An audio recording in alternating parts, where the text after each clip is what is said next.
Hello friend, அரிசியில் நான் பிரியாணி செய்ய போகிறேன். அது நான் முருங்கைக்கீரை, தக்காளி, பச்சை மிளகா, சின்ன வெங்காயம், பட்டை, கிராம்பு இது ரெண்டும் சேர்ந்து நான் 30 கிராம் எடுத்துருக்கிறேன்.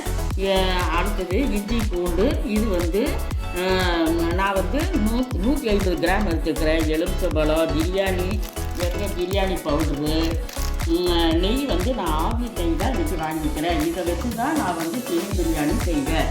இது அப்புறம் முந்திரி பருப்பு ஒரு 10 முந்திரி பருப்பு எடுத்துருக்கிறேன்.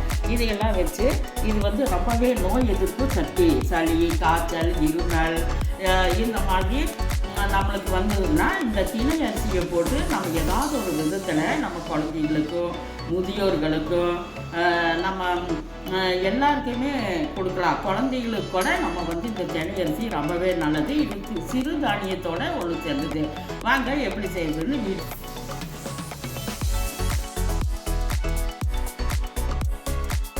ஊற்றலாம். ஏன்னா சின்ன குழந்தைங்கள்லாம் நெய் போட்டோம்னாவே அவங்களுக்கு நல்லா வெயிட்டு கூடும். அதனால் நான் 2 ஸ்பூனு நெய் ஊற்றிக்கிறேன். நான் வெங்காயத்தை நான் போடுறேன்.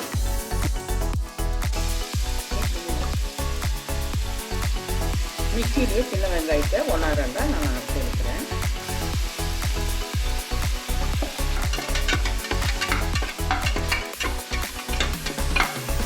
நான் பிரிஞ்சால் இலை 3 வச்சுருக்கிறேன். அது ஸ்டார் 1, பட்டை 4 பட்டை, கிராம்பு, பெருஞ்சீரகம் எல்லாமே நான் தாளிப்புக்கு வச்சிடுறேன். இஞ்சி பூண்டு விழுது நான் போட்டுறேன். இஞ்சி பூண்டு விழுதோட வெங்காயம் நல்லா வெந்திருக்கு. ஆனால் இஞ்சி பூண்டு அதோட சேர்த்து இப்போ முந்திரி பருப்பு ஒரு 10 முந்திரி பருப்பை அதோட சேர்த்து நான் போடுறேன். நெய்யிலேயே எல்லாமே வெந்துட்டுருக்குது. அதோட நான் புதினா தலை 1.5 புடி புதினா இலை எடுத்து வச்சுருக்கிறேன். அதை போட்டுக்கலாம். நான் பச்சை மிளகாய் 4 பச்சை மிளகாய் வச்சுக்கிறேன். அதே அப்படியே போட்டுடலாம். அதோட நான் முருங்கைக்கீரை வச்சுருக்கேன் பாருங்க. முருங்கைக்கீரை 2 புடி முருங்கைக்கீரை வச்சுருக்கிறேன். அதை போட்டுக்குவோம்.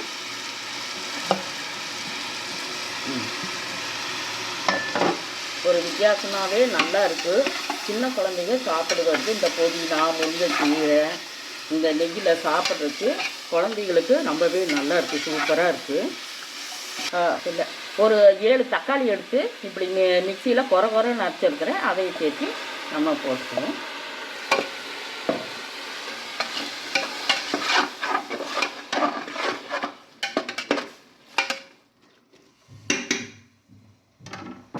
நான் 1/2 ஸ்பூன் உப்பு எடுத்துருக்கிறேன். அந்த உப்பு போட்டுக்குவோம்.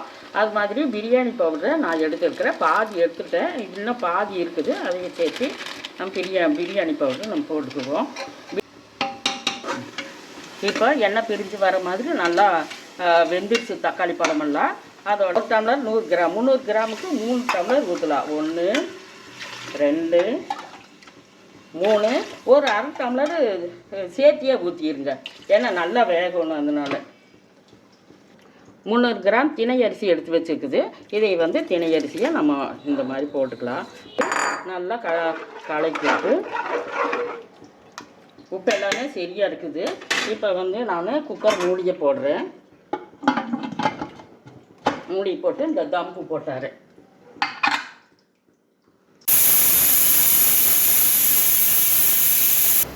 2 விசில் வந்தாவே போதும். அதுக்கு மேலே நம்ம விட வேண்டாம். 2 விசிலே நம்மளுக்கு நல்லா சூப்பராக வெந்து போயிடும்.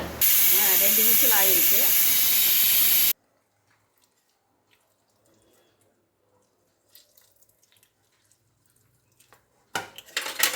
அரை எலுமிச்சம்பழம் போட்டாச்சு.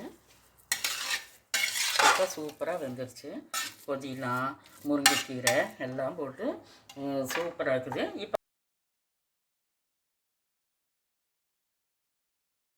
இதே மாதிரி நீங்களும் செஞ்சு பாருங்க. ரொம்பவே நல்லா இருக்குது. நீங்கள் ஒரு முறை செஞ்சு பார்த்துட்டு அப்புறமா சொல்லுங்கள். பை.